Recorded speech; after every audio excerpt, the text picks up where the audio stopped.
savez ce qu'on va faire? C'est pourquoi j'aurais parlé, je me déplacerai. Hein? Une fois que j'aurais parlé, je me déplacerai.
Bonsoir. Bienvenue à cette nouvelle conférence de l'Association Droit et Commerce, mais pas seulement, puisque nous avons la chance ce soir d'être co-organisateurs avec l'Association nationale des juristes de banque de cette conférence sur le devoir de vigilance en matière de durabilité. Je vais passer tout de suite la parole à Jérôme Petrizetti, président du conseil scientifique de cette association, pour vous la présenter. Avant cela, je voudrais remercier le président Sayer, le tribunal de commerce qu'il représente, de son accueil toujours bienveillant, toujours présent et toujours affectueux pratiquement, appréhendant tous les sujets parmi les plus proches de l'activité quotidienne comme les plus éloignés. Et ce soir, on peut se poser la question de savoir si effectivement c'est un sujet de droit commercial ou un sujet plus large. Merci, Monsieur le Président. Je passe la parole à Jérôme Petrizetti. Merci Antoine, merci Président de votre accueil au tribunal de commerce. Pour nos remerciements au nom de l'Association nationale des juristes de banque que je représente ce soir. Merci Antoine également pour nous avoir proposé de co-organiser cet événement. C'est une première, on en est très fiers. C'est également un succès puisque si j'ai bien compris, on a près de 250 inscrits. Et donc, ça témoigne aussi de l'intérêt pour le sujet qui sera abordé ce soir. Merci évidemment à nos conférenciers, le professeur Bonneau et Louis-Marie Pibou. Je crois que la France a été un des premiers pays précurseurs, puisqu'il a adopté dès 2017 une loi sur le devoir de vigilance. Les banques l'ont mise en œuvre également parce que ça correspondait à une préoccupation importante du secteur bancaire, mais elles l'ont mis en œuvre comme un grand nombre d'entreprises, puisque le champ d'application de cette loi va bien au-delà du secteur bancaire. Alors, un projet de directive est en cours de discussion à l'heure actuelle au niveau européen. Cette directive devrait encore élargir le champ d'application de nos obligations en matière de vigilance et elle soulève en son état actuel toute une série de questions donc, que nos conférenciers vont tâcher ce soir, auxquelles ils vont tâcher d'y répondre. Voilà.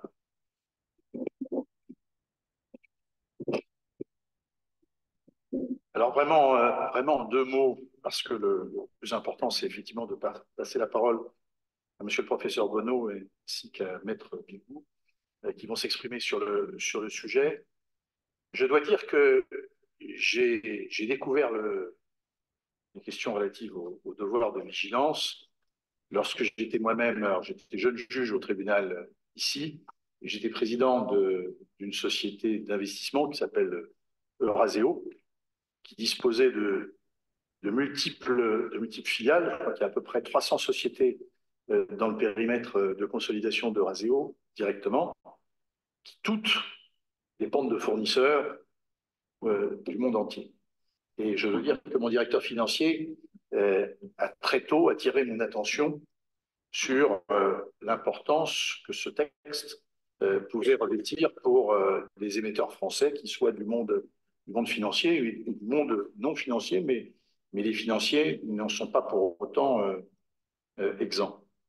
Ensuite, on a eu au sein du tribunal à connaître des questions relatives au devoir de vigilance lorsqu'il a été question de savoir, à l'occasion notamment d'un contentieux qui impliquait un grand pétrolier, de savoir s'il serait quelle serait la compétence et est-ce que cela serait une compétence partagée, ce qui paraissait légitime, eu égard à un texte du Code de commerce, ou une compétence plus précise. Il y a eu une mauvaise bataille qui a été engagée par les tribunaux de commerce pour s'approprier la compétence exclusive du contentieux du devoir de vigilance. C'était une mauvaise bataille parce qu'elle était, à mon sens, perdue d'avance, même si le Sénat nous a donné un petit coup de pouce en la matière. Il va de soi qu'on ne peut pas demander à une ONG, ce qui arrive parfois, on a de temps en temps des ONG qui sont demanderesses devant cette juridiction, notamment en matière de droit de la concurrence, mais on ne peut pas lui imposer de devoir nécessairement plaider devant notre juridiction si elle souhaite plaider devant le tribunal judiciaire.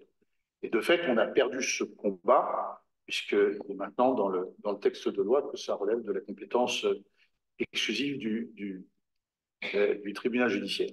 Pour autant, on va très vite avoir à connaître en réalité du devoir de vigilance, parce que très vite, il va rentrer à l'intérieur du champ contractuel, délictuel, et que dès lors qu'un contentieux amène à opposer, par exemple, deux commerçants, et que l'un des moyens invoqués pour, par exemple, mettre fin à un contrat a trait au respect ou au non-respect des obligations de l'un ou l'autre des co-contractants vis-à-vis du devoir de vigilance, en réalité, ce contentieux et sa composante devoir de vigilance va arriver au sein de cette juridiction.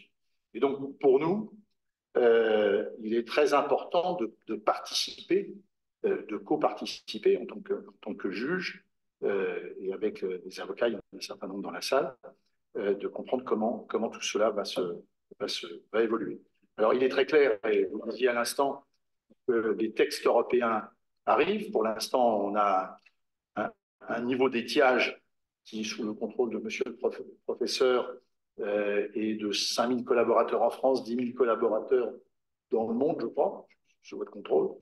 Il y a une directive en cours qui, pour l'instant, a été écartée, nous comprenons, par le Coreper, mais qui a vocation, vous allez nous en dire sûrement quelques mots, à revenir sitôt les élections européennes passées. Donc, il est tout à fait clair, et ça va dans le sens de l'histoire, que ces textes-là vont nous imprégner, pas simplement les grosses et très grosses entreprises, mais toutes les entreprises de France et de Navarre, jusque y compris, à mon avis, à un moment, les plus petites. D'où l'intérêt de cet événement cet après-midi. Et donc, sans plus attendre, je passe la parole à monsieur le professeur Bonneau, professeur à l'université de Paris-Panthéon-Assas. Je suis content de pouvoir saluer Paris-Panthéon-Assas. C'est l'université dont j'ai été le diplôme.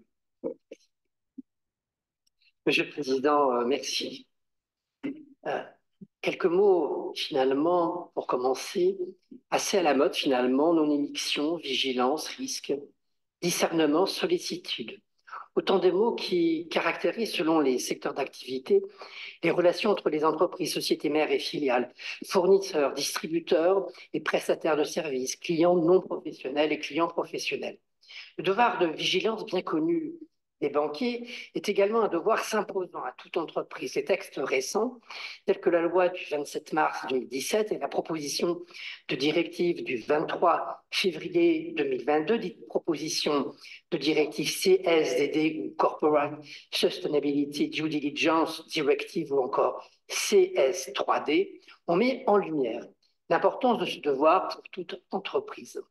Ces textes, qui ne sont pas sans faire écho aux principes de l'OCDE, puisque ces principes on définit le concept du devoir de vigilance, doivent être distingués de ceux concernant le reporting, autrement dit la publication d'informations en matière de durabilité, à savoir la directive du 14 décembre 2022, dite CSRD, Corporate Sustainability Reporting Directive, et l'ordonnance du 6 décembre 2023 qui transpose la dite directive.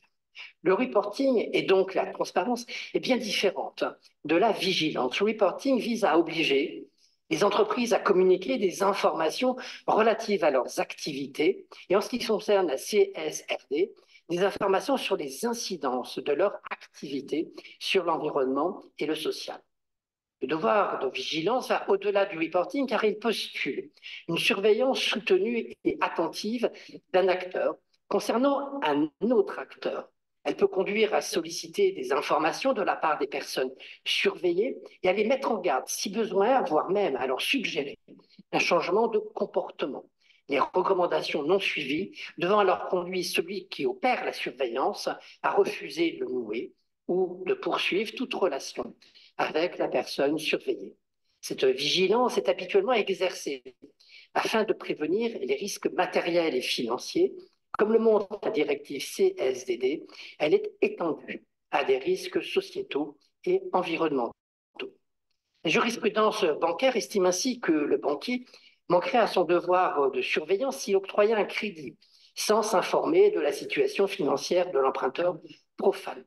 Il s'agit en ce domaine d'une obligation de moyens et non pas de résultat. Le banquier doit seulement agir en bon professionnel afin d'obtenir une information exacte. Étant observé que le banquier ne doit pas seulement s'informer, il doit également alerter le client profane de l'importance du risque qu'il encourt en cas de crédit excédant ses capacités financières, voire même de refuser d'octroyer le crédit si on peut penser que l'emprunteur ne pourra pas respecter ses obligations contractuelles. Ce refus résulte implicitement des dispositions du Code de la consommation en matière de crédit immobilier.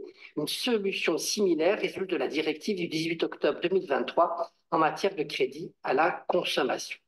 En matière de blanchiment, maintenant, les obligations de vigilance sont imposées à toute une série d'acteurs bancaires et non bancaires. Les assujettis doivent obtenir des informations de leurs clients, notamment sur l'origine des fonds. Et si une opération suspecte est détectée, ils doivent saisir l'organisme qui est en charge de la lutte contre le blanchiment, à savoir Tracfin, et s'abstenir d'effectuer l'opération tant que l'organisme n'a pas donné son feu vert. Ces devoirs de vigilance sont d'une certaine façon assez traditionnels, en ce sens qu'ils ne sont pas nouveaux. Le dispositif anti-blanchiment prend ainsi sa source dans les textes des années 1990-1991. Et moins classique, le dispositif résultant de la loi du 27 mars 2017, qui impose à certaines entreprises d'établir un plan de vigilance et qui, dans le même temps, sanctionne, en cas de manquement à cette obligation, les assujettis sur le terrain de la responsabilité. Ce texte qui élabore, dit-on, un mode complexe d'incitation pour inviter les entreprises à mettre en œuvre de bonnes pratiques dans certains domaines afin de se prémunir contre tout engagement de leur responsabilité, comporte, a-t-on souligné, tous les éléments moteurs de la compliance, des obligations, des sanctions et une description générale de différents dispositifs. Les premières actions ont déjà été mises en œuvre et les premières décisions ont été rendues. Les jugements du tribunal judiciaire de Paris, en date des 6 juillet et 5 décembre 2003, en sont des illustrations. La loi du 27 mars 2017, telle qu'elle a été interprétée, doit être bien sûr mise en perspective avec la proposition de directive du 23 février 2022. Vous aurez donc compris que la première partie sera consacrée à la loi de 2017 et que la seconde partie sera consacrée à la proposition de directive.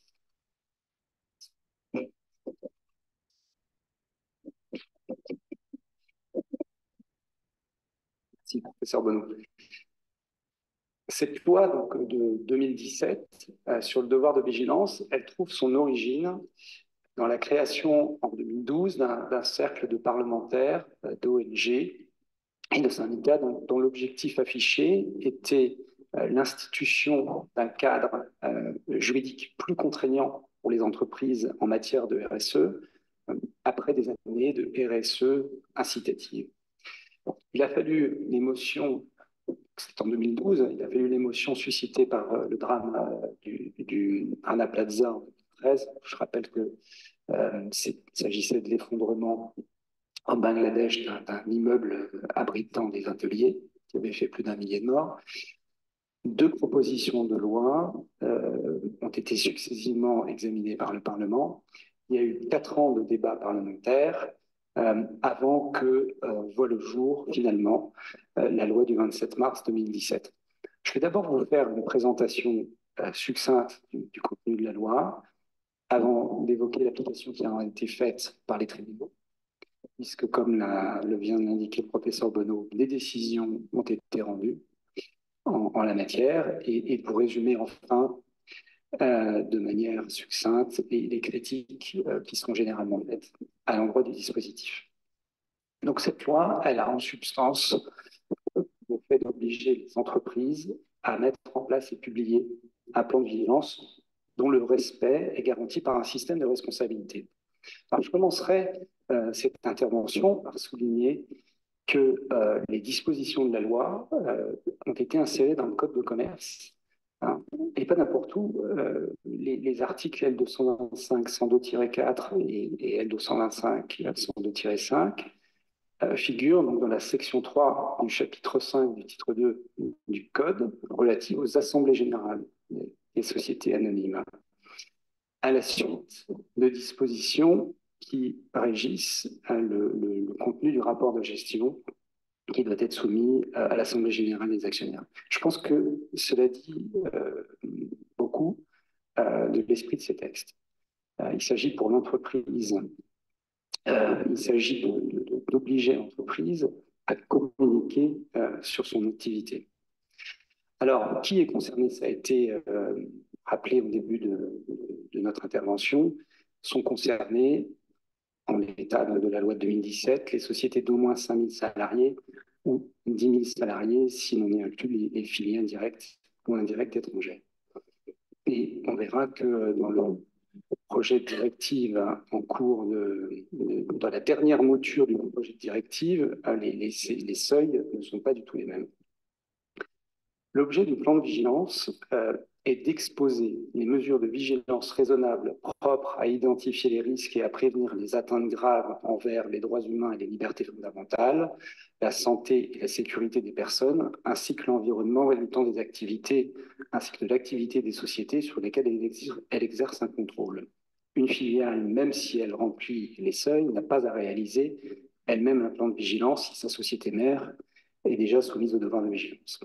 Et le plan de vigilance doit également porter sur les activités des sous-traitants ou fournisseurs avec lesquels est entretenue une relation commerciale établie lorsque ces activités sont rattachées à cette relation. Le contenu donc, du plan de vigilance est déterminé par la loi. Il y a 5 parties. Premièrement, il faut une cartographie des risques destinée à leur identification, leur analyse et leur hiérarchisation. Deuxièmement, les procédures d'évaluation régulière de la situation des filiales, sous-traitants ou fournisseurs avec lesquels est entretenue une relation commerciale établie.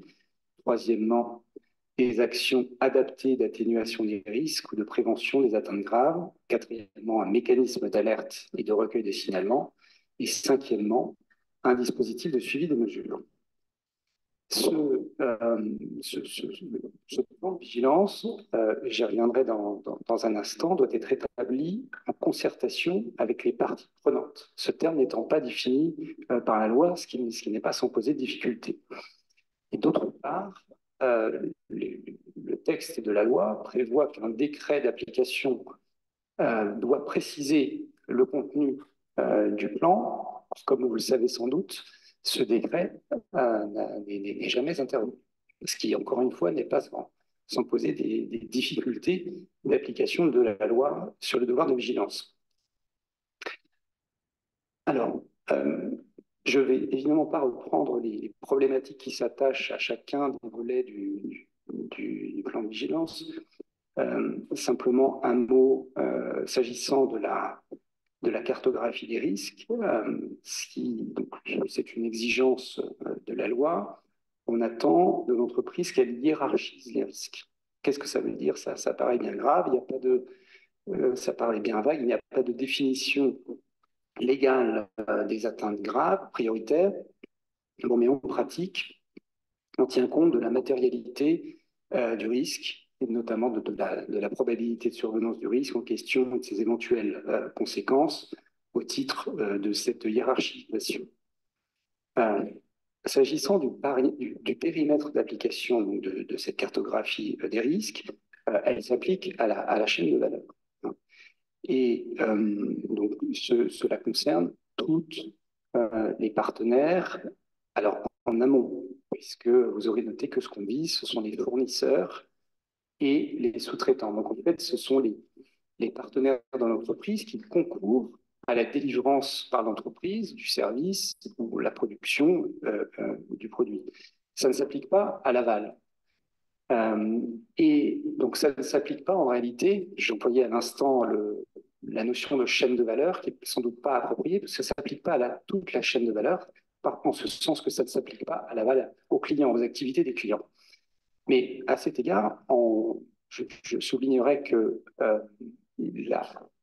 certaines entreprises font une application un peu extra-légale du dispositif en évoquant dans leur plan de vigilance les activités de leurs clients. Et donc, je pense à certains établissements financiers de la place qui évoquent dans leur rapport, dans leur plan de vigilance, pardon, les risques engendrés par les activités qu'ils financent. Pour ce qui est des fournisseurs, une question qui se pose qui est celle de savoir s'il faut s'en tenir aux fournisseurs de premier rang ou également étendre aux fournisseurs de deuxième rang, ce qui paraît quand même assez peu compatible avec l'exigence posée par le texte que l'entreprise doit entretenir des relations commerciales établies avec le dit fournisseur.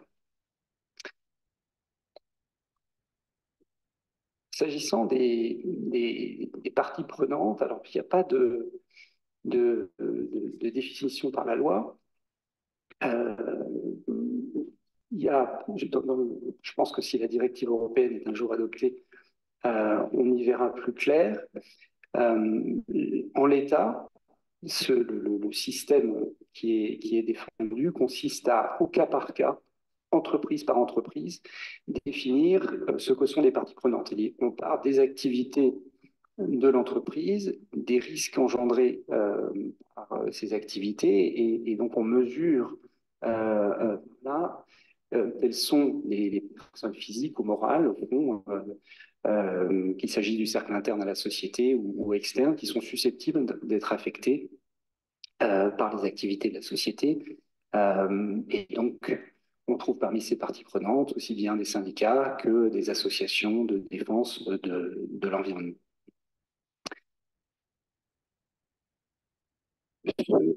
Les obligations posées donc, par la loi en matière de devoir de vigilance, elles sont garanties par un mécanisme de responsabilité qui se dédouble. Il y a donc un mécanisme de responsabilité ex ante qui suppose que de faire délivrer une mise en demeure à l'entreprise de se doter d'un plan de vigilance ou bien d'apporter des améliorations à son plan de vigilance si celui-ci n'est pas conforme aux exigences légales. Et si cette mise en demeure n'est pas respectée dans un délai de 3 mois, on peut saisir le juge, et je soulignerai qu'il peut s'agir aussi bien du juge du fond que du juge des référés. Et on a ensuite un mécanisme ex post. Donc, c'est un mécanisme de mécanisme de responsabilité. Il est prévu par la loi que, en cas de non-respect des obligations légales, on peut mettre en cause la responsabilité de l'entreprise sur le fondement de l'article 1240 du Code civil. Donc, il ne s'agit pas du tout d'un régime de responsabilité spécial, de ce qui constituerait un régime de responsabilité pour autrui, pas du tout. La mise en cause de la responsabilité de l'entreprise au titre de son devoir de vigilance suppose de montrer qu'elle a commis une faute et que cette faute a engendré un dommage. Il y avait à l'origine, donc, dans la première mouture du texte sur le devoir de vigilance, les parlementaires avaient prévu une amende civile pouvant aller jusqu'à 10 millions d'euros, mais ça n'a pas passé le cap contrôle du Conseil constitutionnel, qui a estimé qu'il était impossible de prévoir une pareille sanction, que ce ne serait pas conforme au principe de l'égalité des peines. En pratique, ces sanctions n'ont eu l'occasion d'être prononcées, en tout cas par le juge du fond, qu'une fois, dans une affaire mettant à cause la Poste devant le tribunal judiciaire de Paris. Le tribunal judiciaire de Paris, depuis une loi qui est intervenue à la fin de l'année 2021, est exclusivement compétent désormais. Donc ça a mis un terme à la saga judiciaire qu'évoquait à l'instant Monsieur le Président. Donc le code de l'organisation judiciaire prévoit que les actions prévues aux articles L225, 102-4 et L225, 102-5 du Code de commerce relèvent de la compétence exclusive du tribunal judiciaire. Et donc j'insiste sur le fait que le texte dit les actions. Et il me semble que cela répond peut-être à une interrogation j'évoquais à l'instant, Monsieur le Président, de savoir dans quelle mesure les tribunaux de commerce pourraient continuer à se prononcer sur le fondement de ces textes. Il me semble que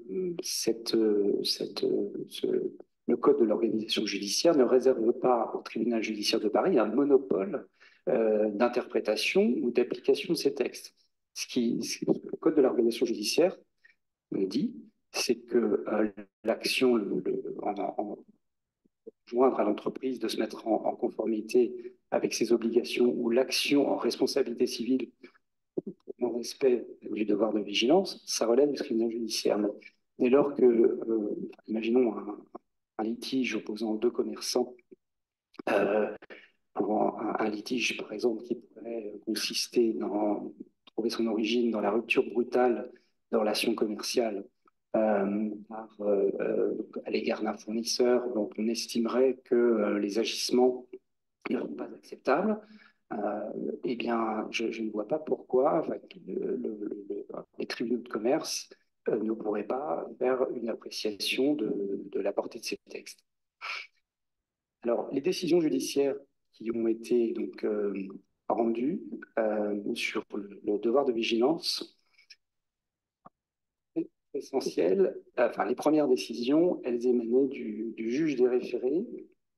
Donc, et elles étaient, je dois dire, si on résume, elles présentaient une certaine sévérité pour les demandeurs parce que nombre de décisions du juge des référés ont rejeté l'action au constat que, pour non-respect de l'obligation prévu par les textes, d'avoir délivré une mise en demeure. Et au constat, au fond, que l'assignation ne correspondait pas exactement, enfin les griefs développés dans l'assignation ne reprenaient pas exactement, n'étaient pas le décalque des griefs qui étaient développés dans la mise en demeure. Ce qui n'était pas sans poser de difficultés, notamment lorsque, entre la mise en demeure et l'assignation, un nouveau plan de vigilance avait été adopté, hein, et au fond, ça donnait un argument en or, si je peux dire, à l'entreprise défenderesse pour faire échouer, pour faire écarter l'action. Alors, dans l'affaire La Poste, précisément, sur ce point-là, le tribunal judiciaire de Paris, au fond, cette fois, est revenu sur cette solution pour considérer qu'au fond, il lui appartenait bien de se prononcer donc à la date de clôture des débats, sur le dernier plan de vigilance adopté. Peu important, au fond, que la mise en demeure eût concerné un plan de vigilance précédent. Alors, qu'est-ce qu'on peut retenir de cette décision rendue le 5 décembre 2023, mettant en cause le plan de vigilance de La Poste? Alors, La Poste a été condamnée à améliorer son plan de vigilance, Ce qui était en cause dans cette affaire, mais c'est pratique en matière sociale de certains sous-traitants de la Poste. Je vous disais que les décisions du juge des référés c'est assez excessivement rigoureuses pour les demandeurs. Je pense que cette première décision du juge du fond, elle manifeste une volonté de trouver un équilibre. Je vais donc de deux points de vue, à mon sens. Donc la décision, elle met en particulier en valeur l'importance primordiale de la cartographie des risques. Et selon les juges, je les cite, la première étape de l'élaboration du plan de vigilance qui revêt un caractère fondamental dans la mesure où ces résultats conditionnent les étapes ultérieures et donc l'effectivité de l'ensemble du plan. La décision souligne que la cartographie des risques concernant l'ensemble de la chaîne de valeur doit être réalisée en concertation avec les parties prenantes et se baser sur des facteurs précis. Elle stigmatise en l'espèce le caractère imprécis du plan de vigilance de la Poste. Mais, donc je reprends les recherches d'équilibre, les demandeurs stigmatisaient l'imprécision du plan s'agissant des risques engendrés par les activités des fournisseurs et des sous-traitants, et les demandeurs sollicitaient que la Poste soit condamnée à publier la liste de ses sous-traitants et fournisseurs. Donc le tribunal se refuse d'aller jusque-là, en estimant que ce serait aller au-delà des exigences de la loi. Il y a une deuxième recherche d'équilibre, à mon sens, dans un autre volet de la décision. Les juges stigmatisent le fait que le plan de vigilance ne saurait se limiter à des déclarations générales d'intention et qu'un certain degré de précision est attendu également s'agissant des mesures à mettre en œuvre pour prévenir ou atténuer les risques. Mais pour autant, le juge ne s'accorde pas le droit de définir à la place de la société les mesures qui lui appartient ou non de mettre en œuvre. Puisque là, dans cette affaire, le requérant demandait l'injonction de mettre en œuvre des mesures spécifiques et le tribunal a considéré, j'ouvre les guillemets, qu'il saurait se substituer à la société et aux parties prenantes pour exiger d'elle l'instauration de mesures précises et détaillées. Enfin, le dernier élément intéressant de cette affaire, je trouve, et là encore, je trouve que cela manifeste une recherche d'équilibre de la part du juge, c'est que c'est l'appréciation sur un plan dynamique du comportement de l'entreprise. Là, en l'espèce, le tribunal a condamné la Poste à améliorer son plan de vigilance, mais il n'a sorti cette condamnation d'aucune astreinte et il a observé les progrès réalisés année après année, enfin les efforts accomplis par la Poste pour améliorer son plan de vigilance. Il dit la Poste modifie et enrichit annuellement son plan de vigilance. La comparaison des plans établis pour l'année 2020 et pour l'année 2021 démontre une évolution notable dans le cadre d'une démarche dynamique d'amélioration. Donc je retiens donc cette notion de démarche dynamique d'amélioration, donc une appréciation sur un plan dynamique du comportement de l'entreprise. Alors, pour ce qui est des critiques que l'on formule généralement à l'endroit de ce dispositif, je retiendrai la critique principale, c'est le caractère sibyllin, le caractère imprécis du dispositif. Et c'est vrai que c'est aggravé par l'absence de décret d'application. Mais on peut se demander, et ça a été mis en avant dans le rapport d'information de l'Assemblée nationale sur l'évaluation de cette loi,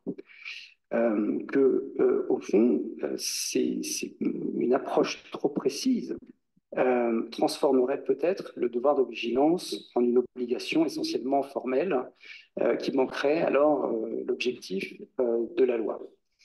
On peut observer aussi que, s'agit-il véritablement d'un mécanisme destiné à sanctionner les entreprises ou quelque chose dont la philosophie est essentiellement incitative. Il s'agit de pousser les entreprises vers le mieux-disant social, environnemental, plus, à mon sens, que de poser un cadre précis dont le non-respect serait sanctionné.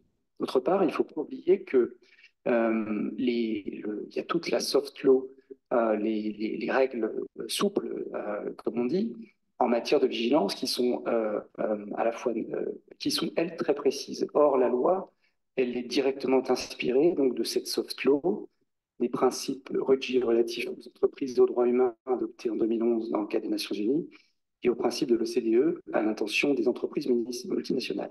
Bon, et en fait, ces règles de droit souple, elles fourmillent de guidelines. Donc, les entreprises ne sont sans ressources, au fond, pour bâtir leur plan de vigilance. Et puis, je dirais une autre considération qu'on peut mettre en avant pour tempérer la critique d'imprécision du texte, c'est qu'il y a deux facteurs. Il y a aussi le facteur de l'exemplarité.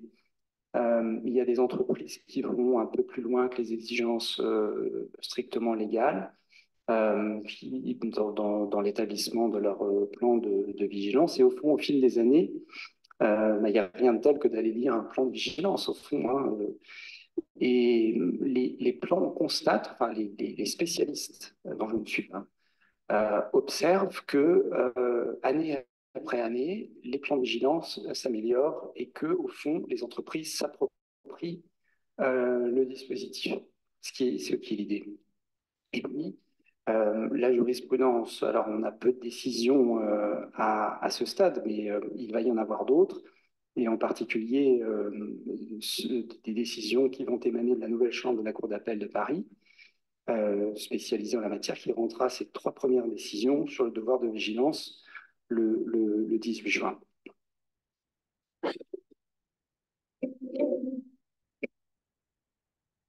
Après la loi française, maintenant quelques observations sur la proposition de directive. La proposition de directive va quand même beaucoup plus loin que la loi française, et puis si vous la regardez, elle est beaucoup plus volumineuse en termes d'articles et d'épaisseur.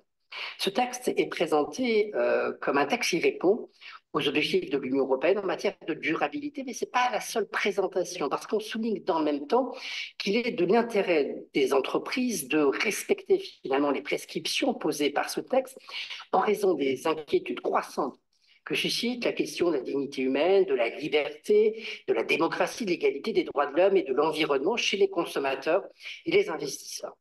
La règle de base est assez simple. Les entreprises doivent prendre des mesures appropriées pour fixer et faire respecter des mesures de vigilance en ce qui concerne leurs propres activités, les activités de leurs filiales et les opérations réalisées par des entités de leur chaîne de valeur, on retrouve là un concept, avec lesquelles l'entreprise entretient une relation commerciale directe ou indirecte bien établie.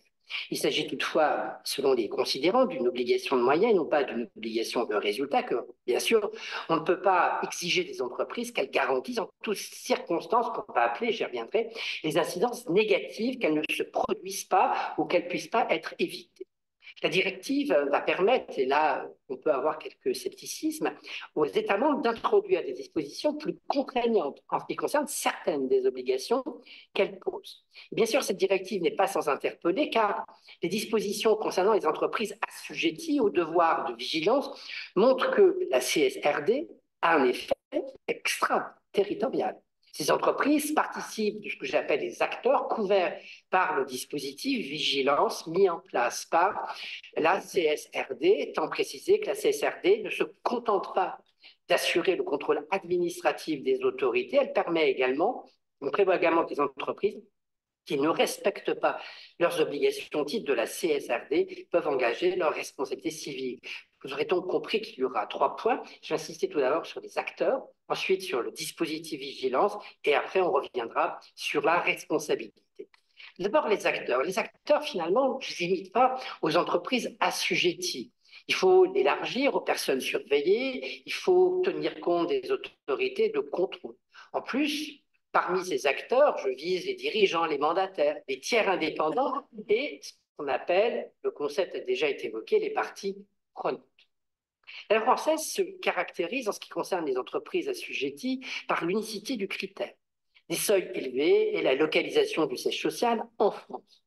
L'approche de la proposition de directive repose sur une approche multicritère, des seuils moins élevés et la prise en compte des localisations hors Union européenne. étant observé que selon certains, l'écart entre les seuils français et européens doivent être relativisés car leurs calculs diffèrent. Il y a deux groupes d'entreprises qui doivent être distingués. Les entreprises constituées en conformité de la législation d'un État membre de l'Union européenne et les entreprises constituées en conformité avec la législation d'un État tiers. Les entreprises européennes tenues au devoir de vigilance, il y en a plusieurs catégories et les dispositions ne sont pas si simples finalement à comprendre, mais si on résume, on peut dire que ce sont des entreprises de plus de 500 salariés qui réalisent un chiffre d'affaires de 150 millions d'euros au niveau mondial.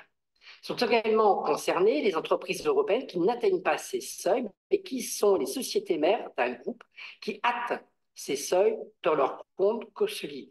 Et à ces autres entreprises s'ajoutent deux autres types d'entreprises, mais je vais être très simple ici. Finalement, ce sont des entreprises qui ont conclu des accords de franchise ou de licence dans l'Union européenne, mais qui répondent à certaines conditions. La proposition de directive du 23 décembre 2022 prévoyait dans sa version initiale que la mise en place et la supervision du devoir de vigilance repose sur les administrateurs de ces entreprises et que ceux-ci étaient tenus d'un devoir de sollicitude, terme que j'ai utilisé au début de mon introduction, sollicitude dont le domaine paraissait plus large que le devoir de vigilance imposé aux entreprises européennes, puisque le devoir de sollicitude devait conduire les administrateurs à tenir compte des questions de durabilité lorsqu'ils s'acquittent de leurs obligations d'agir dans le meilleur intérêt des dites entreprises. Ces dispositions n'ont pas été retenues finalement par la proposition de directive, mais bien sûr, me semble-t-il, en vertu des règles du droit commun des sociétés, les administrateurs sont de toute façon tenus de mettre en œuvre le devoir de vigilance en s'imposant aux entreprises qu'ils dirigent. Aux entreprises européennes s'ajoutent les entreprises des États tiers, qui sont également tenues au devoir de vigilance. Sont d'abord concernées les entreprises qui réalisent un chiffre d'affaires de plus de 15 millions d'euros. Sont également concernées, cela dans des termes à mon avis identiques à ceux utilisés pour les entreprises européennes, les entreprises qui n'atteignent pas ce seuil, mais qui sont les sociétés mères d'un groupe qui atteint en réalité dans ses comptes consolidés ces mêmes seuils et s'y ajoutent les entreprises qui ont conclu des accords de franchise ou de licence dans l'Union. Ces entreprises étrangères doivent désigner un mandataire à établir ou domicilié dans l'un des États membres. Et bien sûr, il faudra que ce mandataire veille au bon respect des obligations imposées par la directive. Les entreprises assujetties au devoir de vigilance ne sont pas toutes entreprises, mais uniquement celles mentionnées par la proposition de directive. L'énumération comprend notamment les entreprises qui sont listées dans les annexes 1 et 2 de la directive du 26 juin 2013, à savoir pour la France, notamment la Société anonyme et la SAS. Il faut y ajouter les entreprises des États tiers qui ont une forme comparable, ainsi que les institutions financières réglementées, telles que les établissements de crédit et les entreprises d'investissement. Ces entreprises assujetties au devoir de vigilance le sont pour leurs propres activités, mais elles le sont également pour les activités de leurs filiales et les opérations réalisées par leurs partenaires commerciaux dans des chaînes d'activité des entreprises. Les personnes surveillées ne sont donc pas seulement les filiales, elles incluent les partenaires commerciaux, fournisseurs et clients. Cela ressort de la définition des partenaires commerciaux qui renvoie à un concept essentiel qui est le concept de chaîne d'activité. Ces partenaires commerciaux peuvent être directs ou indirects. Si je m'en tiens aux partenaires directs, ils comprennent les entités avec lesquelles l'entreprise a un accord commercial concernant les opérations, les produits et les services ou auxquels l'entreprise fournit des services dans le cadre d'une chaîne d'activité. Et quand on lit le texte, on voit bien qu'on vise à la fois les activités des partenaires commerciaux qui sont en amont, mais qui sont également en aval des activités de l'entreprise assujettie. Ce qui conduit à considérer que sont nécessairement inclus les fournisseurs et les clients. Et comme les activités mentionnées le sont de façon limitative, sans que les activités de financement ne soient mentionnées, il en résulte que les entreprises financières réglementées, telles que les établissements de crédit, ne sont pas astreints au devoir de vigilance dans la distribution des crédits. Cette position a été discutée notamment par le Parlement européen et certains auraient souhaité la solution inverse, mais finalement, l'inclusion pour l'instant des activités financières dans la chaîne des activités a été écartée.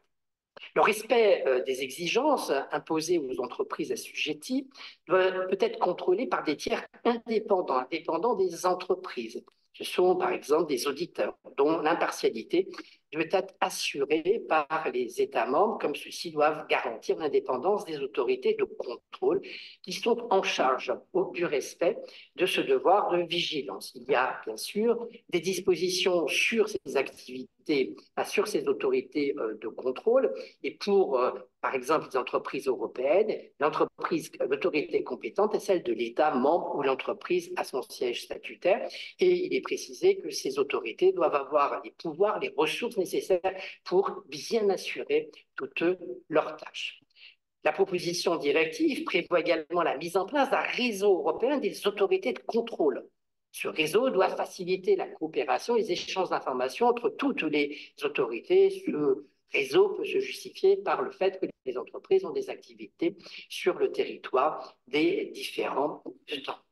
Une dernière catégorie d'acteurs doit être mentionnée. Là encore, concept déjà mentionné, les parties prenantes, ce qui inclut notamment les salariés, les consommateurs, les personnes, groupes, communautés ou entités dont les droits ou les intérêts pourraient être affectés par les produits, les services et les activités de l'entreprise, de ses filiales et de ses relations commerciales partenaires. Les parties prenantes sont appelées à jouer un rôle non négligeable dans la mise en place du dispositif vigilance. Le dispositif vigilance repose sur le concept d'incidence négative. Celui-ci est lui-même au cœur du devoir de vigilance dont le contenu est indiqué à l'article 4 de la proposition, explicité par les articles 5 à 11. Par incidence, on comprend, même si le terme n'est pas défini, on comprend conséquences, influence, impact. La proposition de directive définit en revanche le concept d'incidence négative par renvoi à deux autres concepts, les incidences négatives environnementales et les incidences négatives sur les droits de l'homme. Ces deux types d'incidences négatives font eux-mêmes l'objet de définitions. Elles consistent en résumé dans la violation d'interdictions et d'obligations résultant de certains textes internationaux, tels que le pacte international relatif aux droits civiques et politiques.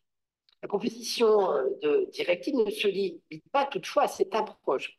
Les incidences négatives peuvent être d'intensité différente, de sorte que la proposition définit ce qu'elle appelle les incidences négatives graves. Ce sont des incidences particulièrement importantes, soit par leur nature, telles que celles qui portent atteinte à la vie humaine, à la santé et aux libertés, soit en raison de leur ampleur, leur portée et leur caractère irrémédiable, en tenant compte de leur gravité, en incluant le nombre de personnes qui peuvent être affectées, la mesure dans laquelle l'environnement est ou peut être endommagé ou affecté d'une autre manière, son irréversibilité et les limites de la capacité à remettre en réalité les personnes affectées dans la situation antérieure. Les incidences négatives sont au cœur du devoir de vigilance. L'article 5 de la proposition parle de diligence raisonnable en matière de droits de l'homme et d'environnement fondés sur les risques et indique les actions que les entreprises doivent mener. Ces actions couvertes par le devoir de vigilance sont au nombre de 8 et sont détaillées dans des articles spécifiques. Ces actions se caractérisent par les politiques à établir et à mener, et plus précisément les entreprises doivent intégrer le devoir de vigilance dans leurs propositions et leur système de gestion des risques. Cette obligation est détaillée par l'article 5 qui indique notamment que ces politiques doivent expliciter l'approche à long terme de l'entreprise, ce qui inclut la mise en place de codes de conduite et de procédures qui doivent permettre d'assurer le respect de ce devoir de vigilance. Les entreprises doivent mener plusieurs actions en ce qui concerne les incidences négatives. En premier lieu, elles doivent identifier et évaluer les incidences négatives réelles ou potentielles et le cas échéant les hiérarchiser. Hiérarchisation dont on a déjà parlé et qui est fondée sur la gravité et la probabilité des incidences négatives. En deuxième lieu, les entreprises doivent prévenir et atténuer les incidences négatives potentielles, ainsi que mettre fin aux incidences négatives réelles et en réduire l'ampleur au maximum. Cette action est détaillée aux articles 7 et 8. L'article 7 énumère un certain nombre de mesures, notamment élaborer et mettre en œuvre un plan d'action, obtenir des garanties contractuelles des partenaires commerciaux, obligeant ceux-ci à respecter le code de conduite de l'entreprise. On doit noter que, d'ailleurs, les entreprises, si les incidences négatives ne peuvent pas être atténuées ou évitées, eh bien ces entreprises doivent s'abstenir de nouer de nouvelles relations ou de les étendre et doivent même décider d'y mettre fin si l'incidence négative est grave. En troisième et dernier lieu, les entreprises doivent remédier aux incidences négatives réelles qu'elles ont causées. L'article 8C, en réalité, précise en particulier que lorsque l'impact négatif réel n'est causé que par le partenaire commercial, l'entreprise peut prendre volontairement des mesures coercitives à son endroit. On doit encore noter, et c'est vraiment un résumé du résumé, on doit encore noter que les entreprises doivent prendre un engagement significatif avec les parties prenantes. Celles-ci doivent être informées et consultées, notamment afin d'identifier, d'évaluer, de hiérarchiser les impacts négatifs. Les entreprises doivent également établir et maintenir un mécanisme de notification et une procédure de plainte. Les entreprises doivent contrôler l'efficacité de leurs politiques et leurs mesures de diligence raisonnées. Alors, ces dispositions, elles sont assez longues et elles sont complétées par d'autres articles. Notons tout d'abord que la Commission va publier des orientations et des orientations qui doivent permettre en réalité de déterminer un petit peu le contenu des plans afin d'aider les entreprises finalement à élaborer leur plan de vigilance. On doit encore noter, par exemple, l'article 14 qui réalise des mesures d'accompagnement telles que la mise en place de sites web ou de plateformes ou de portails dédiés qui permettent en réalité d'avoir accès à un certain nombre d'informations.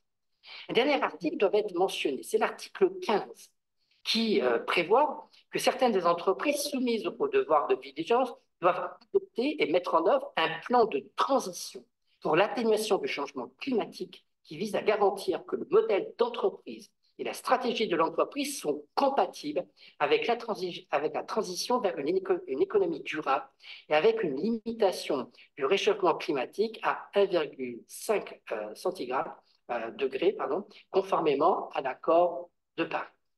Le dispositif vigilance fait ainsi peser sur les entreprises nombre d'obligations.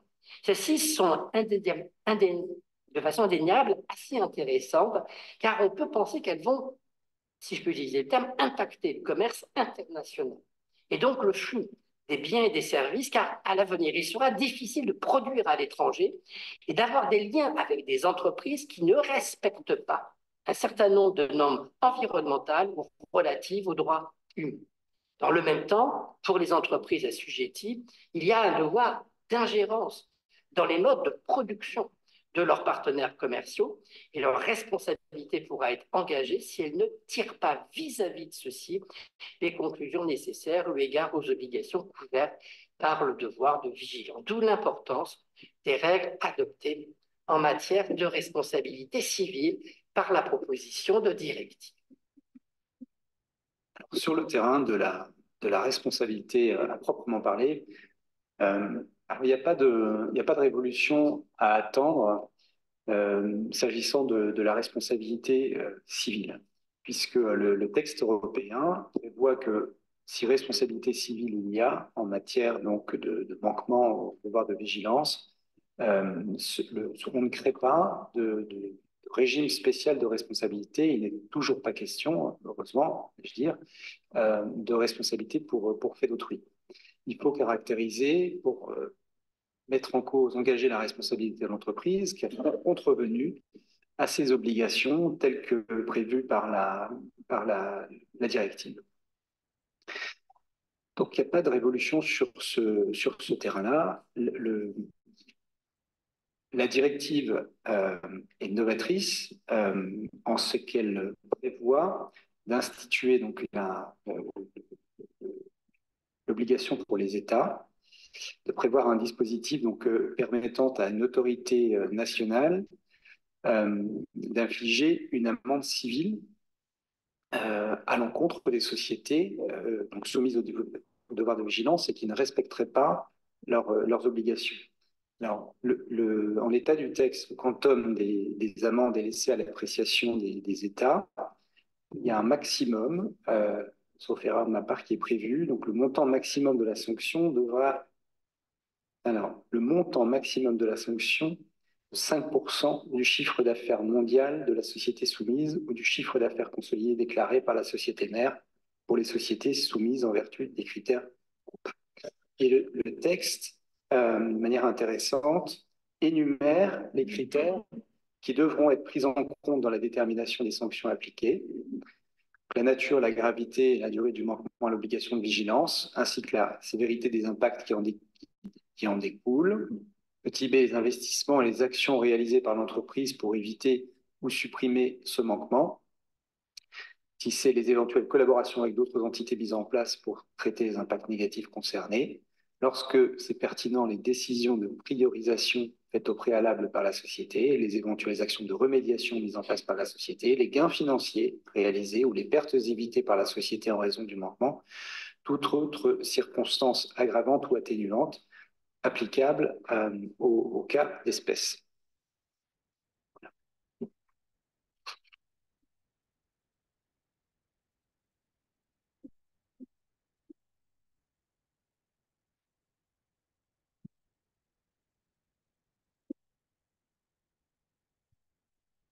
Merci beaucoup, monsieur le professeur et chers confrères, de ces propos réjouissants, n'est-ce pas, où le législateur européen se repose au terme d'une directive assez contraignante sur les États nationaux, lesquels vont se reporter sur les entreprises pour faire respecter le droit que les membres de la chaîne de valeur, ou la chaîne que vous avez définie, une chaîne d'activité, doivent eux-mêmes respecter.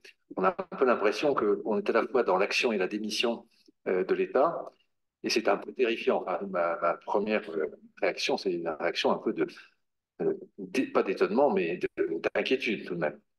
C'est-à-dire que cette directive va enclencher un processus de surveillance interne dans les entreprises d'une certaine taille qui vont les amener elles-mêmes à exercer, encore une fois, je ne parle pas de morale, hein, je parle d'organisation commerciale, elles-mêmes être amenées à dépenser beaucoup d'énergie et d'argent pour faire de la surveillance. Et si cette surveillance échoue, ce n'est pas le législateur qui sera en défaut, mais c'est l'entreprise. Même si le dispositif lui-même est tellement large, tellement vaste et tellement complexe qu'en réalité, c'est un pari fou que de dire on va y arriver. Donc, ce n'est pas une question, c'est une première remarque. Alors après, je vous remercie vivement parce que c'était à la fois très clair et très touffu. Hein. Il y aura beaucoup de choses à faire. Le président Sayer disait, oui, finalement, ça fait 8 actions et 10 critères, ça fait 800 points à vérifier. C'est bien, pas 80 dans un premier temps, mais je suppose qu'on aura des sous-critères après. On a du travail, je suppose que vous avez des questions et on vous écoute avec plaisir. En revanche, il faudra que vous veniez au micro, s'il vous plaît, pour la retransmission, puisque nous sommes également en visioconférence.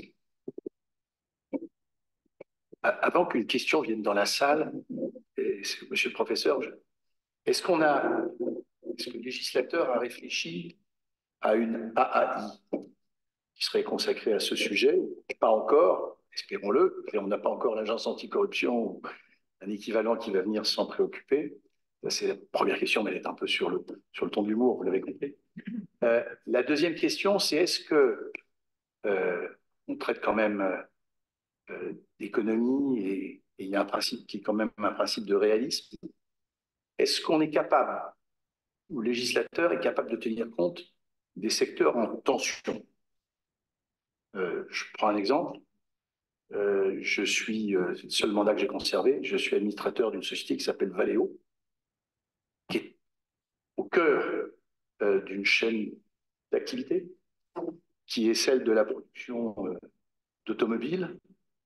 Vous savez très bien que les composants, un certain nombre de composants électroniques, ont été quasiment, enfin, l'approvisionnement de ces composants a été quasiment impossible pendant une certaine période, et ça a été une gageure pour Valeo, par exemple, que d'arriver à avoir les stocks suffisants pour continuer à livrer les grands constructeurs automobiles.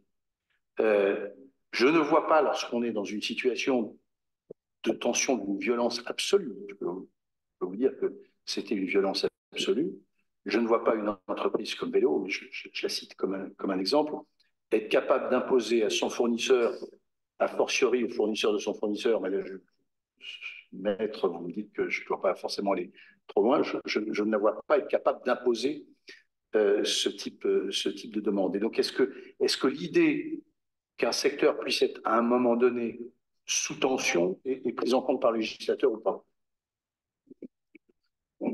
En l'état de la directive, mais la directive est assez complexe en réalité. Et quand vous prenez la définition de toutes les entreprises, même de leur chaîne de valeur, qu'est-ce qu'une chaîne de valeur ou d'activité? Ce que je veux dire, pour un juriste comme moi, c'est un peu du charabia. Parce que finalement, je ne vais pas raisonner, je ne vais pas parler comme ça. Et donc finalement, par contre, je pense qu'en l'état du texte, en réalité, on ne prend pas en considération ce type de situation.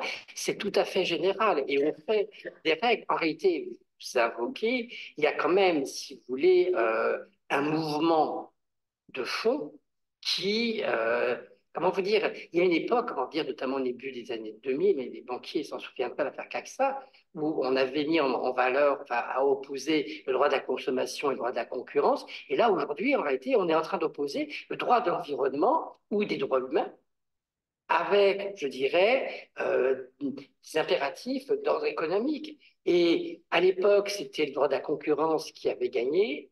Aujourd'hui, je crains que les droits de l'environnement et les droits humains prédominent en réalité sur les réalités économiques, sauf s'il y avait des circonstances tout à fait exceptionnelles. Mais je pense que, si vous voulez, de toute façon, pour traiter, je dirais, pour prendre en considération les situations que vous avez mentionnées, il faudrait en réalité qu'un texte en réalité prévoit des dérogations.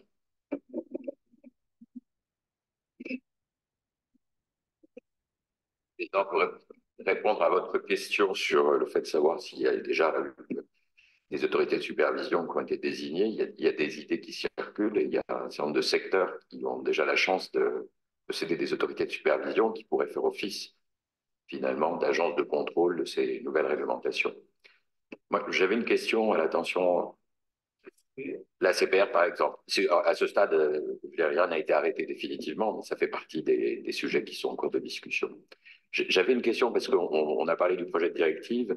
En termes de calendrier, est-ce que vous pourriez nous donner quelques indications sur voilà, le caractère imminent ou pas de l'adoption du texte? Parce que je crois qu'il y a eu récemment un vote au Coreper qui a suspendu finalement l'adoption de la directive, mais il est probable que d'ici 2025, on puisse à nouveau rediscuter du texte pour une adoption qui interviendrait dans les années qui viennent.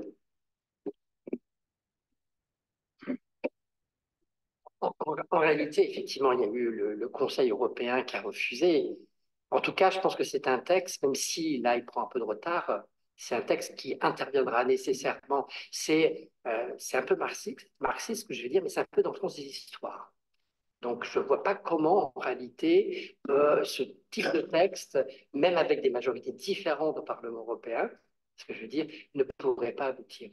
Parce qu'il y a vraiment un mouvement de fond. Après, le contenu lui-même peut véritablement changer. C'est vrai qu'il y a eu des propositions de directives qui avaient été, par exemple, pour la garantie des investisseurs après la crise de 2008. Celle-là n'a jamais abouti, contrairement à la garantie des dépôts. Donc, mais là, en réalité, ici, je pense que... Et c'est le pendant, en réalité, du reporting aussi. Donc, je pense que c'est inévitable, c'est qu'une question de temps.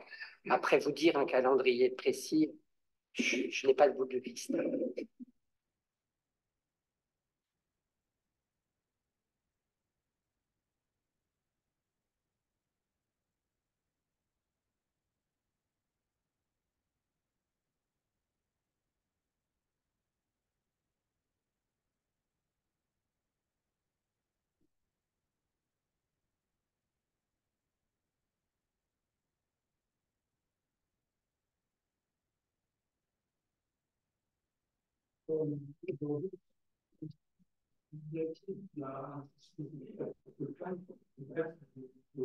De voir l'entreprise déterminer un plan pour le risque climatique.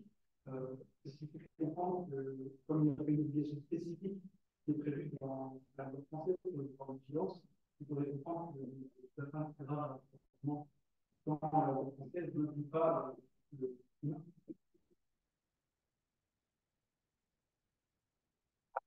Déjà, comment vous dire, alors sur strictement le droit français, là, je ne vais pas vous répondre, simplement, une fois que la directive sera adoptée, elle sera nécessairement transposée dans le droit français. Et ce que je veux dire, même si on peut prévoir des dispositions plus contraignantes, et là, il y a quand même un problème en réalité, je ne comprends pas en réalité que tout le monde soit traité de la même façon, sinon il y a des divergences à mon sens. Et nécessairement, tout ça sera repris par la loi française. Donc ça s'appliquera nécessairement. Actuellement, bon, ben, le dispositif est très restreint, hein. Regardez la loi de 2017, ça doit être, sauf erreur de ma part, 2 feuilles de papier. Reprenez la proposition directive. J'ai travaillé, alors il y avait 300-400 pages, en anglais en plus. Donc, ce que je veux dire, voilà. Deuxième question. Il y a une évolution notable entre la directive et le dispositif français, c'est que, donc là, comme on l'a évoqué, la loi française est imprécise, donc si on peut penser que c'est un peu voulu, mais il est prévu, sauf erreur de ma part, que soit annexée à la directive une liste des normes qui, pour le coup, posent une prescription ou une prohibition. Et donc ça, je pense que ça change un peu la donne. En réalité, moi j'étais très simple, en réalité, les incidences négatives sur l'environnement et le droit de l'homme, j'ai dit très rapidement que c'était la violation d'interdictions ou d'obligations prévues par toute une liste de textes en réalité. J'ai donné qu'un seul exemple, mais il y a comment vous dire, il y a une multitude de textes qui sont mentionnés. Donc, et c'est après, en réalité, il faudra étudier l'ensemble de ces textes pour savoir, et après, je pense que la difficulté, ça sera quand même pour un juge de savoir exactement quel est le contenu de ces textes. Parce que, bon, à ma connaissance, il n'y a pas pour l'instant beaucoup de jurisprudence, et le temps que la jurisprudence statue sur tous les textes, eh bien, il y aura beaucoup d'années qui seront passées. Quelles sont les caractéristiques qui justifient qu'une entreprise financière, donc les établissements publics, par exemple, soit dans le droit européen exonérer de situation? En réalité, si vous voulez, ce que je comprends de la directive. Mais pourquoi le secteur financier est en partie exclu ou exclu totalement? En réalité, le secteur financier n'est pas exclu de la proposition de directive. Les entreprises financières réglementées sont nécessairement couvertes. Simplement, si vous voulez, la difficulté, ce n'est pas tellement les filiales ou les sociétés mères, c'est l'ensemble des partenaires commerciaux. Et ce qu'ils appellent pas vrai, c'est une partie, mais c'est les opérations dans la chaîne de valeur. Et donc, en réalité, c'est à la fois en amont et en aval. En amont, c'est des fournisseurs, en aval, ce sont des clients. Et la difficulté pour les établissements de crédit, est-ce qu'il fallait que les établissements de crédit vérifient leurs clients? Et là, sur ce point-là, pour les activités de crédit, si je comprends bien, en réalité, si je comprends bien, pourquoi je comprends? Parce que ce n'est pas très clair de la directive, simplement quand vous voyez les différentes versions et les propositions, eh bien, vous en concluez que la distribution des crédits n'est pas couverte en réalité. Mais d'après ce qu'on peut voir, c'est quand même peut-être temporaire, parce que normalement, il y aurait une révision, je dirais, dans quelques temps, de cette directive. Mais voyez-vous ici, ce que je veux dire aussi, il faut faire attention, me semble-t-il, notamment en matière de crédit, de voir un petit peu comment on combine notamment la législation anti-blanchiment.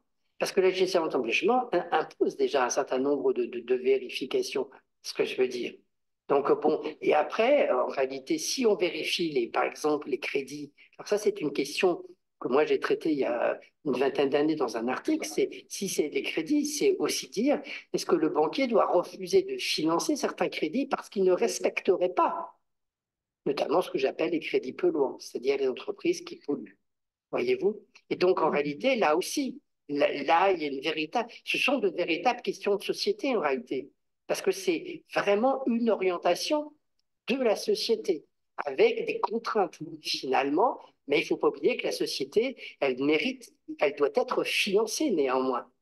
Et que, comment vous dire, si vous ne voulez pas provoquer un certain nombre de problèmes sociaux, bah, il faut peut-être, comment dire, être un peu plus mesuré. Enfin, c'est une observation un peu gratuite de ma part, mais qui me paraît essentielle. Si vous voulez, il y a plusieurs intérêts à prendre en considération. Donc, en tant que tel, pour l'instant, je pense qu'on peut tout à fait comprendre, je dirais, cette exclusion.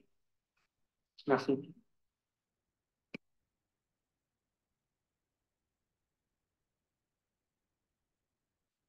Apparemment, le micro fonctionne une fois.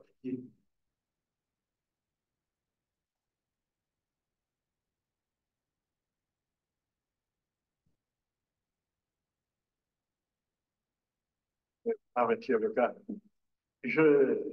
En vous écoutant, je constatais qu'en définitive, le droit positif qui est sur le point de s'enrichir va mettre à la charge des entreprises une sorte de conflit entre l'intérêt social et l'intérêt public. On le voit bien du reste dans la réglementation sur le blanchiment que l'on connaît aujourd'hui, pour ce qui concerne les avocats en particulier. On se retrouve tout à la fois chargé d'intérêt privé de nos clients, mais en même temps avec une mission de service public et respect un devoir de l'État. De temps en temps, et par nature même, un conflit d'intérêt. On a par conséquent dans cette évolution-là la consécration de ce conflit d'intérêt avec l'intérêt public et l'intérêt privé. Et donc, il y a une question d'arbitrage. Et finalement, on risque de se retrouver avec une difficulté qui tient au fait que c'est le juge qui va devenir l'arbitre de l'intérêt de l'entreprise. C'est une première interrogation. Je pose la question de savoir si l'évolution de la directive ne va pas vers une judiciarisation de plus en plus accentuée de la gestion des entreprises. Et ce point est pour moi préoccupant parce que, au vu de la directive telle que vous l'avez décrite, on a tout à la fois à la charge des entreprises une obligation de moyens, mais qui est sous-tendue par une obligation de résultat. Je pense, par exemple, au respect des règles sur le climat pour les banquiers. Les banquiers vont donner des financements pour des énergies carbonées. Ils n'interrompent pas leur concours. Est-ce qu'ils ne manquent pas à ce moment-là la directive? Et donc, en définitive, ce texte, qui est un texte moral, qui est sans doute souhaitable, ne va-t-il pas créer une grande difficulté dans sa mise en application? Est-ce qu'il n'est pas nécessaire de préciser de façon beaucoup plus claire les critères de ces obligations de diligence, qui sont tenir à des obligations de diligence, mais dès lors qu'elles sont sous-tendues par les obligations de résultat, on est dans une situation d'incertitude. Alors, je voulais avoir votre sentiment sur cette présentation. Parce que j'ai entendu, je suis un petit peu sourd, donc j'ai eu des problèmes pour vous entendre parfaitement. Donc, j'ai réglé mon appareil auditif. Et ce que j'ai entendu, en réalité, je ferai plutôt d'autres observations. La première, je pense qu'il y a un mouvement de fond, et ça ne concerne pas que le devoir de vigilance, un transfert des compétences de l'État vers des entreprises privées. Ce que je veux dire. Il y a un désengagement de l'État parce que l'État ne peut plus le faire. On va imposer, en réalité, à des acteurs privés de le faire. Et donc, finalement, c'est ce que je veux dire, un peu un rôle de gendarme. Mais ce n'est pas totalement nouveau, parce que vous prenez par exemple la police, ce que j'ai appelé la police bancaire en matière de chèques sans provision, les banquiers étaient déjà finalement en train de chercher, je dirais. Mais là, il y a une ampleur qui est totalement différente.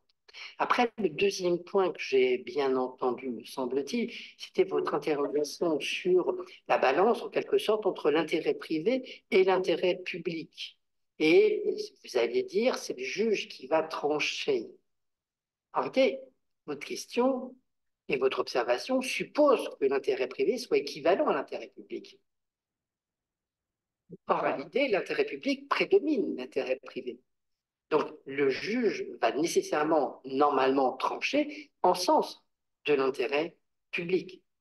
Voilà. Donc, si vous voulez, ici, c'est, je dirais, le juge sera quand même, me semble-t-il, devra normalement, me semble-t-il, faire prévaloir cet intérêt.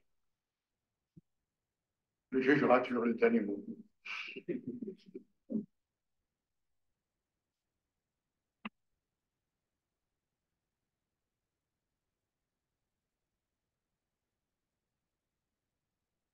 Vous vous avancez, monsieur, si vous voulez poser la question. Vous parlez dans le micro et vous n'oubliez pas de parler un petit peu fort pour moi. Merci. Bonjour et merci beaucoup. Et là, je suis doctorant et je travaille sur ce sujet-là, donc et merci pour votre présentation. Et j'avais une question, et notamment par rapport à cette tension entre la réalité du droit humain et la réalité économique. Et en fait, comme on sait, il y a certains articles, etc., même certaines entreprises qui considèrent qu'il faudrait créer des mécanismes pour que, par exemple, le respect au droit de l'environnement ou le respect aux droits humains ça devienne un avantage compétitif et que les marchés récompensent des acteurs qui sont, disons, vertueux. Et même ça pourrait être aligné avec les théories de Milton Friedman. Je me rappelle que Milton Friedman disait qu'il faut maximiser le profit, mais dans le respect de Basic Rules of Society, les règles fondamentales de la société. Il n'a jamais défini ce que c'était le Basic Rules of Society, mais on peut considérer par exemple que les aspects de certaines conventions internationales, etc., fait partie de ce Basic Rules of Society et qu'il faut créer une probabilité et les profits, il faut les maximiser dans le respect de ces normes internationales. Donc, mais ma question va donc, quel mécanisme les marchés peuvent créer pour qu'il y ait plutôt des incitations que ces obligations qui, ok, je suis d'accord, jusqu'à un certain point, peuvent être parfois un peu bureaucratiques, un peu détachées de la réalité économique des entreprises. Donc, quels mécanismes de marché peuvent être créés pour inciter les acteurs? En réalité, si je comprends bien votre question, c'est est-ce qu'on peut mettre en place des incitations en faveur des entreprises finalement qui se comportent bien au regard du devoir de vigilance? En réalité, est-ce que c'est une question d'incitation ou est-ce que c'est une question de mentalité des investisseurs dans la société contemporaine? Si on considère que les droits humains et l'environnement sont particulièrement importants, ce sont des critères qui vont être pris en considération par les investisseurs et c'est par les investisseurs que ces entreprises seront récompensées. En revanche, mettre en place des mécanismes qui seraient un peu administratifs, je ne vois pas tellement comment on peut en mettre dans, en réalité, euh, un marché dominé par le libéralisme. En réalité, je pense que c'est plutôt une question d'investisseurs, me semble-t-il. En tant que témoin et ancien président d'une société cotée, je peux vous dire que les plus grosses associations d'investisseurs, notamment nord-américaines, soumettent tous les émetteurs américains et non américains, et d'ailleurs BlackRock, qui est l'un des premiers systèmes, premier investisseur mondial, participe à ce mouvement, soumettent tous les émetteurs à des questionnaires d'ores et déjà oblige les grands émetteurs à se soumettre à un certain nombre d'exigences qui sont de l'équivalent de celles dont nous parlons. Un, sur un plan de reporting, et deux, sur véritablement la prévention d'un certain nombre de risques. Et donc, en réalité, soit vous vous soumettez, soit vous prenez le risque, vous serez tout simplement pas recommandé en tant qu'émetteur. Et de fait, les sociétés s'y soumettent. Pardon.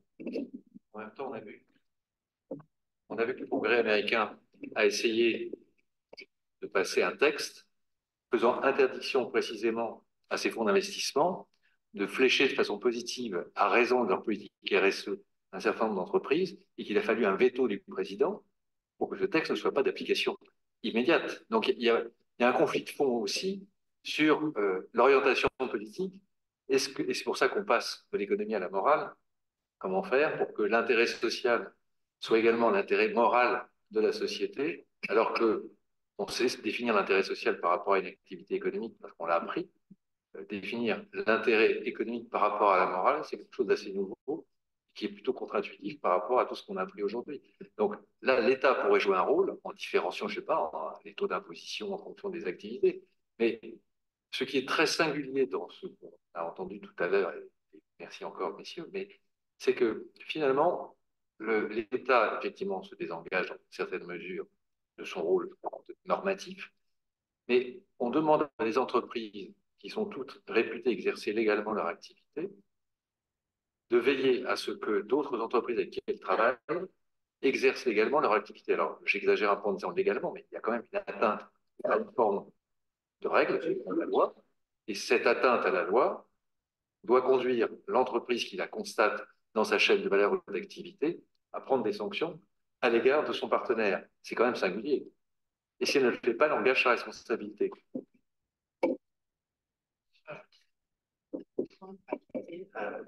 En réalité, on donne à la législation européenne un effet extraterritorial très fort, ce que je veux dire, très fort, parce que ça veut quand même dire que des gens qui produisent, par exemple, au Brésil ou en Afrique, vont nécessairement, si elles veulent avoir des relations avec des entreprises françaises ou européennes, elles devront se conformer. Donc, il y a un moyen, c'est un moyen pour imposer. Et en réalité, si vous voulez, cet effet extraterritorial, on pourrait l'analyser en des termes un peu plus politiques, en réalité, parce que c'est, comment vous dire, c'est un modèle de société qu'on souhaite imposer aux autres par l'intermédiaire des entreprises, dans un monde en réalité où les États ont du mal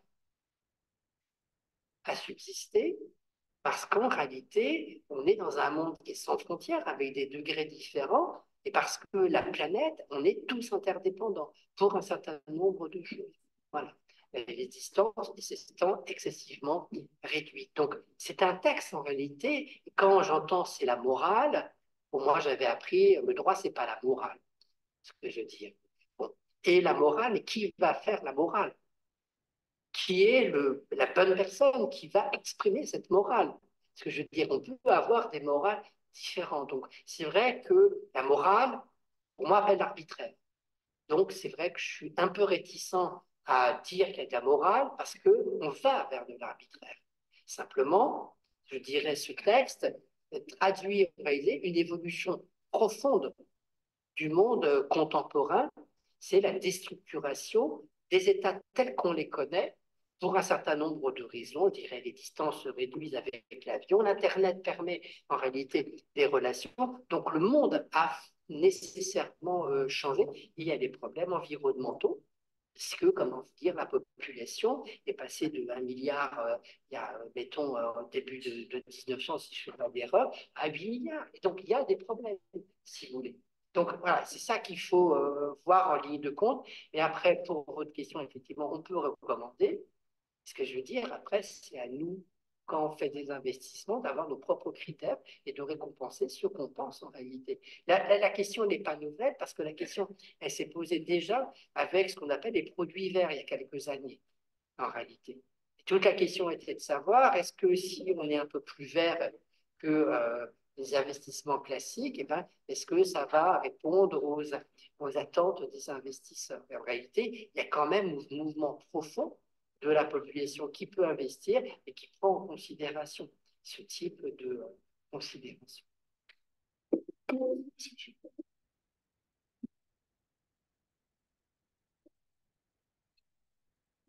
Vous m'entendez? Oui? Ou il faut que je me déplace là-bas? Non, on vous attend.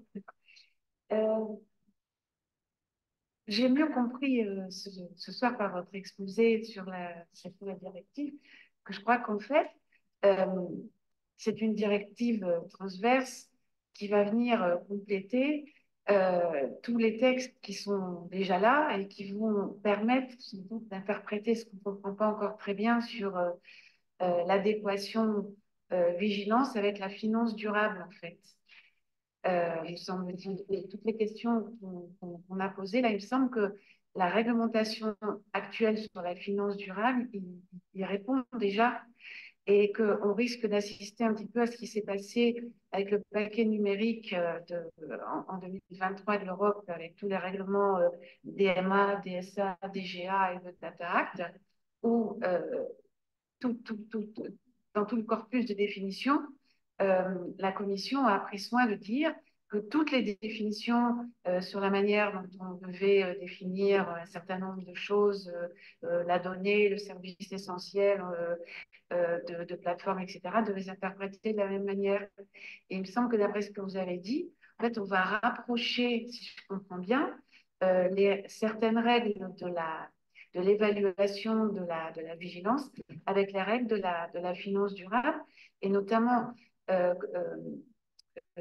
comment dirais-je, le règlement SFDR avec les placements financiers qui doivent justifier les normes ESG. Je crois que c'est ça l'instrument de mesure qui certainement de plus en plus va permettre de mesurer aussi une partie de la vigilance, et que ça existe déjà puisque, par exemple, tous les émetteurs d'instruments financiers doivent actuellement justifier de notation par les agents de notation de leurs critères ESG.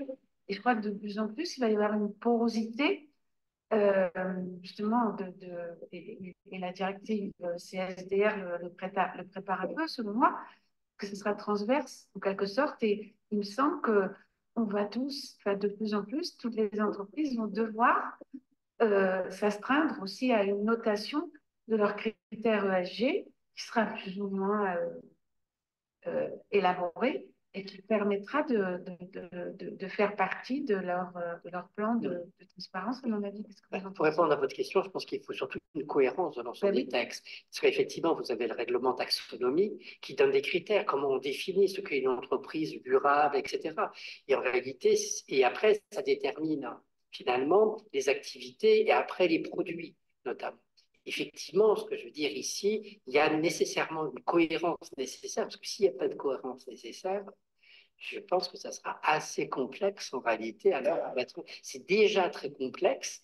Donc, si en plus, comment vous dire, on a des contradictions, parce que ça en deviendrait des contradictions, ce serait particulièrement difficile.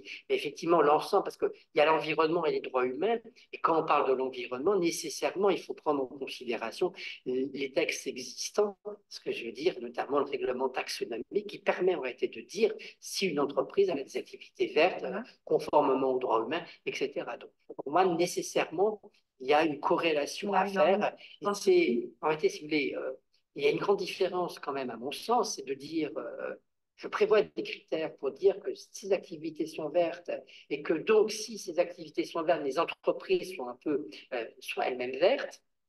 Et une autre chose de dire que toi, entreprise, surveille ton petit camarade pour voir s'il respecte bien, et cela non seulement en France, en Europe et dans tout le monde. Ce que je veux dire, en Europe, on peut peut-être trouver que c'est assez facile. Dans certains pays occidentaux, c'est facile, mais est-ce que c'est facile en Afrique, en Asie, en Amérique du Sud? Ça, j'en suis beaucoup moins persuadée. Et notamment, tout à l'heure, quand vous avez exposé la notion de partie prenante, elle est déjà définie par la finance durable. Et je pense que ça pourra tout à fait être... Alors là, il y a une liste dans oui, le texte. Ça pourrait être tout à fait transposé, à mon avis, au plan de vigilance. Il y a une liste, mais en réalité, dans la liste des parties prenantes, ce qui est assez intéressant, c'est la gamme. Parce qu'il y a une formule qui est très générale. Toute personne ont les droits ou les intérêts pourraient être affectés, ce que je veux dire. Et après, il y a toutes les organisations, les ONG, les syndicats, les salariés, etc. Et on voit bien que les parties prenantes ont un rôle. J'étais rapide. Mais le critère de la double matérialité, aussi, finance durable, peut tout à fait s'appliquer à l'audit de vigilance, à mon avis. Oui, il faut combiner de toute façon tous ces...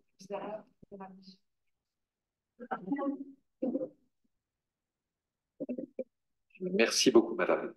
Avez-vous d'autres questions? Car si ça n'est pas le cas, je pense qu'on peut envisager de clôturer cette très belle conférence en remerciant le professeur et mon confrère.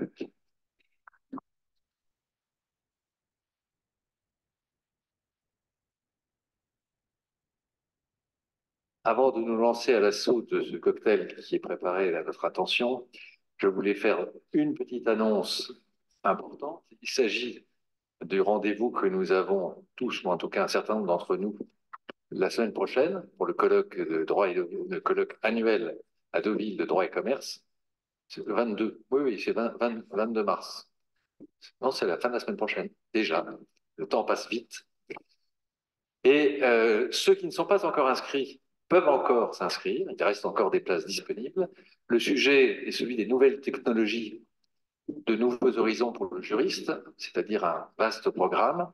Vous verrez sur justement la liste des intervenants que la question qui est posée est l'impact potentiel ou réel est déjà constaté sur nos activités judiciaires et juridiques. L'année dernière, on s'est interrogé sur les défis que la RSE posait à la gouvernance, les nouveaux défis. On a aujourd'hui, je crois, entendu qu'un certain nombre de ces défis sont à relever avec la question du transfert de la compétence des États vers les entreprises. C'est donc un mouvement de fond qui, déjà l'an dernier, nous avait tous interrogés. Donc, je vous donne rendez-vous sous le soleil de Deauville, je l'espère, et dans l'immédiat, dans l'Atrium à côté. Merci beaucoup, bonne soirée.